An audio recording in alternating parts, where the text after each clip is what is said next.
سب سے پہلے جمعہ کی نماز کی فضیلت پچھلے دروس میں ہم دیکھ چکے ہیں۔ اس نماز کو ترک کرنے کی کیا برائی ہے اور اس کا کیا انجام ہے، یہ بھی ہم دیکھ لیتے ہیں۔ بغیر عذر کے جمعہ کی نماز چھوڑنا، اس کا اثر نہ صرف انسان کے نامہ اعمال پر پڑتا ہے بلکہ براہ راست اس کا اثر انسان کے ایمان پر پڑتا ہے۔ اور غور کیا جائے تو ہر نماز کا معاملہ یہ ہے، صرف جمعہ کا نہیں،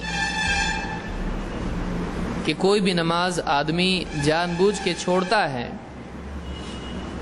تو یہ اپنی ذات میں خود ایک کفر والا عمل ہے، اگرچہ اس سے آدمی محققین کے قول کے مطابق اسلام سے نکلتا نہیں ہے، لیکن پھر بھی بعض علماء اس کے قائل ہیں کہ جان بوجھ کے نماز چھوڑنے والا، یا جس کو آپ نماز ترک کر دینے والا، چھوڑ چکا ہوا نماز کو،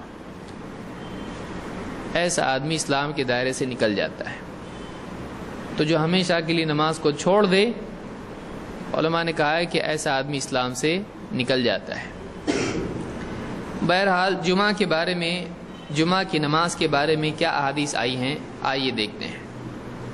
اللہ کے نبی صلی اللہ علیہ وسلم فرماتے ہیں، لَيَنْتَهِيَنَّ أَقْوَامٌ عَنْ وَدْعِهِمُ الْجُمْعَاتِ أَوْ لَيَخْتِمَنَّ اللَّهُ عَلَى قُلُوبِهِمْ ثُمَّ لَيَكُونَنَّ مِنَ الْغَافِلِينَ۔ امام احمد، مسلم اور نسائی اور ابن ماجہ نے اس کو روایت کیا ہے۔ اللہ کے رسول صلی اللہ علیہ وسلم فرماتے ہیں، بعض لوگ وہ ہیں جو جمعہ چھوڑتے ہیں، ان کو چاہیے کہ وہ جمعہ چھوڑنے سے باز آ جائیں، کہیں ایسا نہ ہو کہ اللہ تعالیٰ ان کے دلوں پر مہر لگا دے اور پھر وہ غافلین میں سے ہو جائیں۔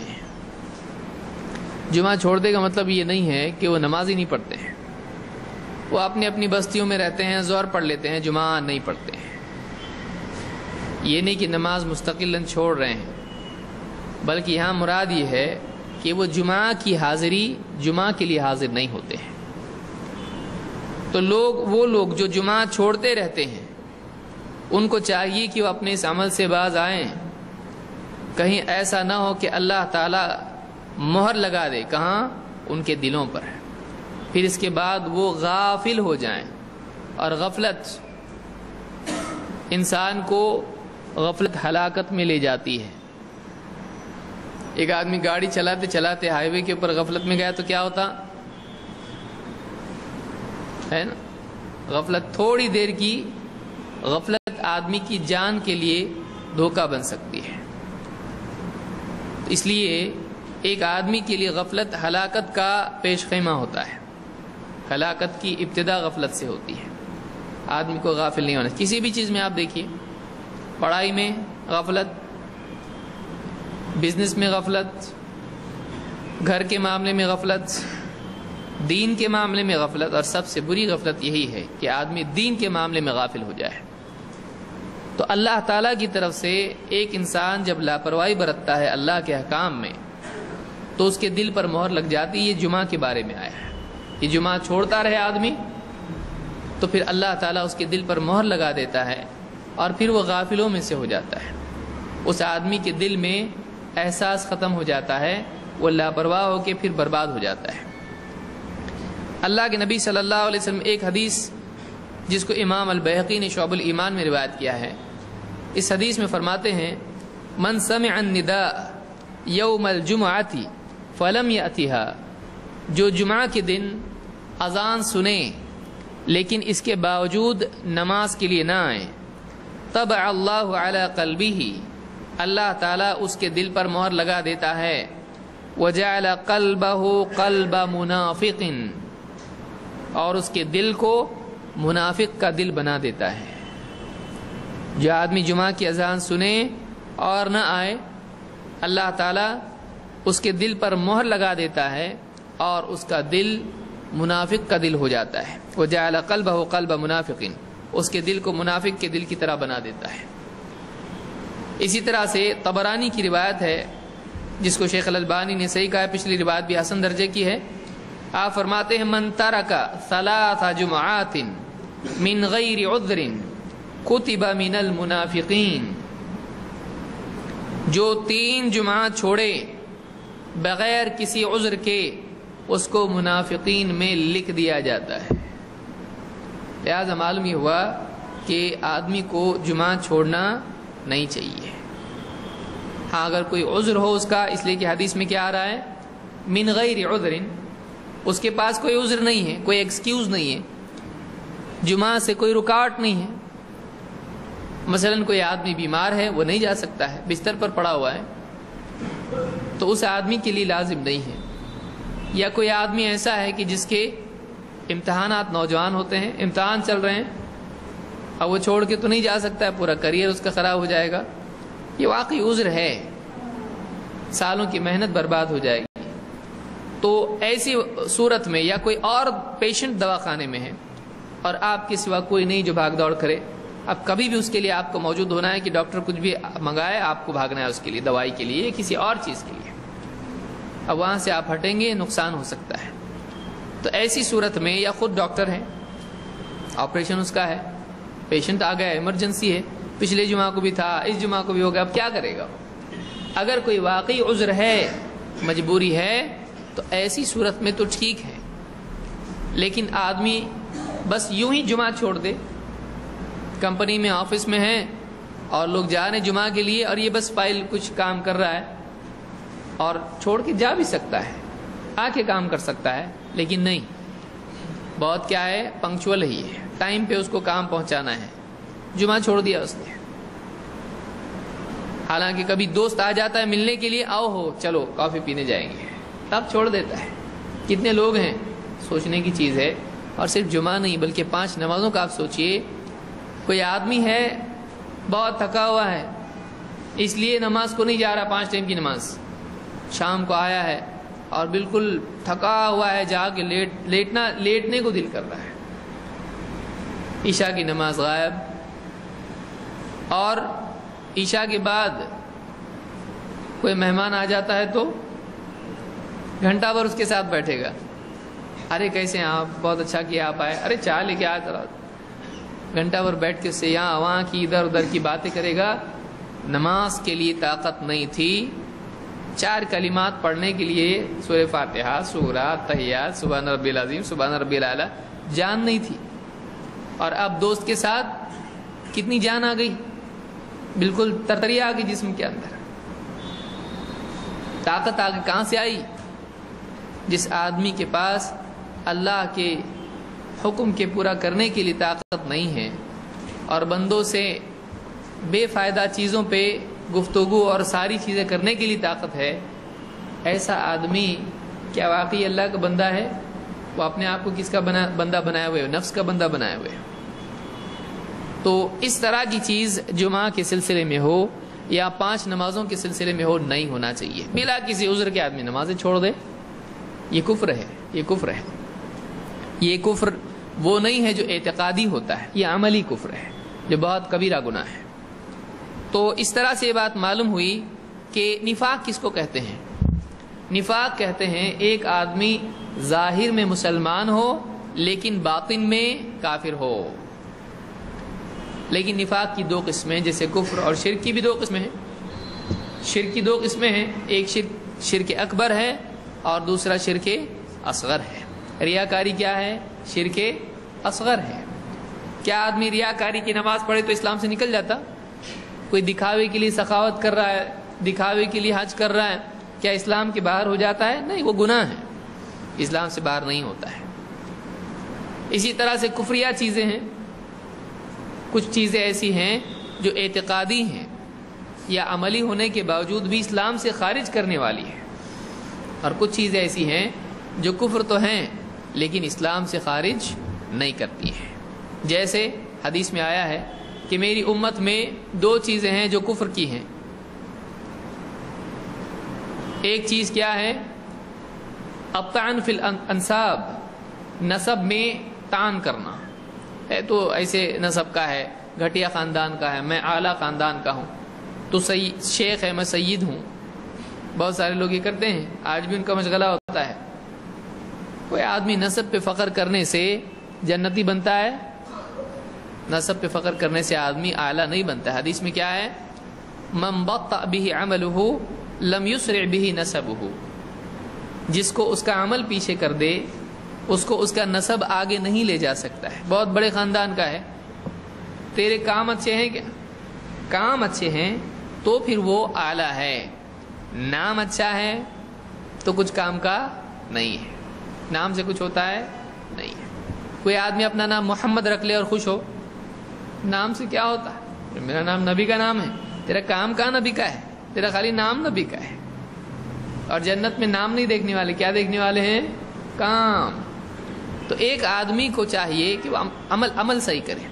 تو الطعن فی الانساب، نسب میں طعن کرنا. اور والنیاحہ، نیاحہ کس کو کہتے ہیں؟ کسی کے مرنے کے بعد اس پر رونا دھونا. کیسے؟ بول بول کے، جس کو ہم ماتم کہتے ہیں، جس میں آنسو کم ہوتے ہیں اور الفاظ زیادہ ہوتے ہیں. بہت سارے رونے والوں کا کیا ہوتا ہے؟ وہ آنکھ سے رونے کی بجائے منہ سے روتے ہیں. آنکھ سے آنسو نکلنے کی بجائے زبان سے. کبھی کبھی شعر بھی بولتے ہیں. عجیب لوگ ہیں، غم میں اتنا کیسا دماغ چل رہا ہے اس کا، ماتم کر رہے اور شعر شاعری بھی چل رہی ہے. یہ سب اللہ تعالیٰ حفاظت فرمائے، یہ بہت بری بات ہے. تو مرنے والے پر ماتم نہیں کرنا چاہیے. حدیث میں کیا آیا ہے کہ یہ دونوں چیزیں کیا ہیں؟ کفر ہیں. لیکن کیا کوئی عورت ماتم کرے تو اسلام سے باہر ہو جاتی ہے؟ نہیں. یہ کفر ہے لیکن عملی کفر ہے، اعتقادی نہیں ہے، اور اسلام سے باہر کرنے والا نہیں ہے. تو اسی طرح سے شرک، کفر اور نفاق تینوں کا معاملہ ہوتا ہے. نفاق بھی عملی ہوتا ہے، نفاق اعتقادی بھی ہوتا ہے. اعتقادی نفاق کون سا؟ جو اللہ کے نبی صلی اللہ علیہ وسلم کے زمانے میں جو لوگ ہوا کرتے تھے کہ کہتے تھے ہم ایمان لائے، لیکن پھر جب گھر پہ ادھر ادھر اپنی مجلسوں میں جاتے مذاق اڑاتے ہیں، ہم تو مذاق کر رہے ہیں، ہم ایمان نہیں لائے، ہم نہیں مانتے نبی. بولنا پڑتا ہے بھائی، اتنی بھیڑ ہے، اتنے لوگوں کے بیچ میں ہے تو بتانا پڑتا ہے ہم بھی مانتے ہیں. دل میں نہیں ہے، مسلمان نہیں ہے، اندر ایمان نہیں ہے. اسی لیے اللہ تعالیٰ نے کہا کہ ان کے لیے دردناک عذاب ہے ان کے جھوٹ کی وجہ سے. تو ایک تو وہ اعتقادی نفاق ہے، لیکن عملی نفاق بھی ہوتا ہے. وہ کیسا؟ بظاہر آدمی دیندار ہو لیکن اندر سے دیندار نہیں ہو. لوگوں کے سامنے اعمال کرتا ہے لیکن اکیلے میں موقع ملے تو نہیں کرتا. بہت ساری چیزیں ہیں، لوگوں کے سامنے ایک دم نیک ہے، لیکن جب اکیلے میں ہوگا تو اس کی زندگی میں گناہ ہیں. جیسے بہت سارے لوگ باہر بہت تہذیب یافتہ بات کرتے ہیں، مہذب، آئیے جائیے فرمائیے، اور گھر پہ جائیں گے تو گالی گلوچ کرنے لگ جاتے ہیں. کیا ہے یہ؟ باہر کرے گا نہیں، گھر پہ کرے گا یس. کیوں؟ باہر پبلک دیکھ رہی ہے، گھر پہ پبلک نہیں دیکھ رہی ہے. رب کون ہے؟ کس کے لیے عمل کر رہا ہے؟ اللہ کے لیے. کہاں ہے؟ تو تیرے ذہن میں اللہ کے مقابلے میں کون غالب ہے؟ مخلوق. تو یہ عملی نفاق ہے کہ ایک آدمی، جسے حدیث میں بھی آیا ہے نا کہ ایک آدمی امانت رکھی جائے خیانت کرے، وعدہ کرے وعدہ خلافی کرے، بولے جھوٹ بولے، جھگڑے پہ آئے گالی گلوچ پہ اتر آئے. تو یہ ساری چیزیں جو ہیں کہ ایک آدمی کی زندگی میں تقویٰ کی پاسداری نہ ہو اور وہ ایک طرف ایسا بنے اور دوسری طرف ویسا بنے. نفاق کہتے ہی ہیں کہ ظاہر میں کچھ اور باطن میں کچھ، کھلے میں کچھ اور چھپے میں کچھ. تو یہ عملی نفاق بھی ہوتا ہے. تو حدیث میں اس کو نفاق کہا گیا ہے. ایک آدمی اس سے اسلام سے نکل تو نہیں جائے گا، لیکن یہ عملی اعتبار سے نفاق ہے اور بہت بڑا گناہ ہے. یہ بڑے نفاق تک بھی لے جا سکتا ہے، یہ کفر تک لے جا سکتا ہے، کیونکہ گناہ جو ہوتے ہیں آدمی کے لیے کفر کا راستہ ہموار کرتے ہیں. اس کو یاد رکھیے، گناہ خصوصاً کبیرہ گناہ انسان کے لیے کفر کا راستہ ہموار کرتے ہیں. دھیرے دھیرے دھیرے گناہ کرتے کرتے اس کے دل کے اندر گناہ کی لذت بیٹھ جاتی ہے، دین کی لذت نکلنے لگتی ہے، اور اس کا جو فرسٹریشن پیدا ہوتا ہے کسی دن وہ کفر بھی کر بیٹھتا ہے. اللہ کو کچھ بول دیا، آخرت کے بارے میں انکار کر دیا، تقدیر کا انکار کر دیا، رسول کی بات کا انکار کر دیا، تو اس طرح سے جب آدمی کا ہیبت دین کی اس سے دھیرے دھیرے اٹھتی چلی جاتی ہے گناہوں کی وجہ سے. قانون بار بار توڑ رہا ہے، قانون کی عظمت رہے گی. ایک آدمی بار بار قانون توڑ رہا ہے، اس کی دل سے ہیبت نکل جاتی ہے. دیکھیے بچہ مثال کے سمجھیے اس کو، بچہ ہے، پہلے دن کچھ تو اجازت کے بغیر باہر گیا، ڈر ڈر ڈر ڈر کے کرتا ہے. سگریٹ تمباکو کھایا، نیا نیا ہے ایک دم، ڈرتے ڈرتے چھپتے چھپتے سگریٹ بیڑی پیتا ہے. لیکن دھیرے دھیرے کیا ہو جاتا ہے، ڈر اس کی عادت ہو جاتی ہے. تو ابتدائی مرحلے میں گناہ ڈر کے ساتھ ہوتا ہے، لیکن دھیرے دھیرے گناہ کی سنگینی ختم ہو جاتی ہے. چوری کرنے والا پہلی مرتبہ چوری کرتا ہے، ڈرتا ہے پکڑا جاؤں گا، یہ ہوں گا، تو عادت ہو جاتی ہے. اس کے بعد اس کو کوئی ڈر محسوس نہیں ہوتا، پولیس کا بھی ڈر محسوس نہیں ہوتا اس کو، وہ اتنا پرو ہو جاتا ہے. تو ایک آدمی ابتدائی مرحلے میں گناہ کی سنگینی اس کے ذہن میں ہوتی ہے، گناہ کی تکرار گناہ کی سنگینی کو ختم کر دیتی ہے. گناہ کا ریپیٹیشن گناہ کا سیریسنس ختم کر دیتا ہے. پھر آدمی گناہ کرتا رہتا ہے، اس کو سمجھ میں نہیں آتا، کچھ ایسا خاص نہیں لگتا میں کوئی غلط کام کر رہا ہوں. اور پھر اگر کوئی منع کرنے والا اس کو منع کرتا ہے، مت کر، غلط ہے، میں کروں گا، یہ کیا ہے، یہ کفر ہے. بھائی اللہ نے منع کیا ہے اس سے، میں کروں گا، منع تو منع، میں تو کروں گا، میں نہیں چھوڑوں گا اس کو. تو اللہ کے حکم کے مقابلے میں آدمی کا کہنا ہے حرام ہے، غلط ہے، سب ٹھیک ہے، لیکن میں کروں گا، میں نہیں مانتا اس کو. اب کیا ہوا ہے، پہلے کیا تھا، گناہگار، اب کیا ہو گیا، کافر. تو اس بات کو اچھی طرح سے یاد رکھیں کہ گناہ کفر نہیں ہے، لیکن گناہ کفر کی طرف لے جاتا ہے. گناہ کفر کے لیے راستہ ہموار کرتا ہے. دیکھیے گاڑی جب اوپر سے آتی ہے، شروع میں بریک لگائیں گے تو آسانی سے رک جاتی ہے، اور ایک دم پوری سپیڈ جب پکڑتی ہے ڈھلان پر سے، اس کے بعد بریک لگایا جائے تو بھی رکتی نہیں ہے، بعض اوقات پلٹی ہو جاتی ہے.